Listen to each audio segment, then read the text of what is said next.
अस्सलामुअलैकुम सामीन, 14 ज़िलहिज्जा है, 14 ही जुलाई है। सोशल इंडिया न्यूज़ में आपका खैर मकदम है।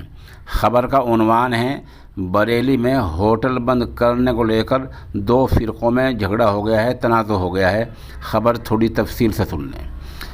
उत्तर प्रदेश के बरेली में होटल से कुछ नाजायज़ कब्ज़ा हटाने को, तोड़ने को लेकर झगड़ा हुआ है, जहां बताया जा रहा है कि बीजेपी के लीडर को तलवार मारी गई है और दोनों फ़िरक़े आमना सामना आ गए हैं। होटल बंद कराने पहुंची टीम और भाजपा लीडर पर हमले के बाद इलाके में तनाव का माहौल है। जाए हादसे पर कई थानों की पुलिस और RAF भी पहुंच गई है। बरेली के डीडीपुरम में राम जानकी मंदिर के पास नॉन वेज होटल बंद कराने पहुंची नगर निगम टीम और बीजेपी लीडर अंकित भाटिया पर हमला कर दिया गया है। इससे हिंदू तंजीमें मुश्तिल हो गई हैं। देखते देखते मौके पर भारी भीड़ जमा हो गई है। इस दौरान दूसरे फ़िरक़े के लोग भी आ गए और ये भी आ गए। दोनों फ़िरक़े के लोग आमना सामना आ गए।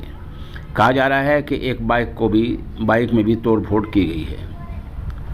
इस बवाल की इत्तला पर DM शिवकांत त्रिवेदी, SSP सत्यार्थ अनिरुद्ध, पंकज समेत तमाम आला अफसरान और कई थानों की पुलिस मौके पर पहुंच गई है।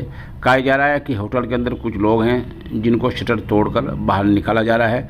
बहरहाल बरेली में दोनों फ़िरक़े आमने सामने हैं और जहां पुलिस ने हालात पर काबू पा लिया है और आला अफसरान मौके का जायज़ा ले रहे हैं। एक तस्वीर भी हम मौके की पेश कर रहे हैं। ये जो कुछ झगड़ा हुआ है, ये होटल को बंद कराने को लेकर हुआ है।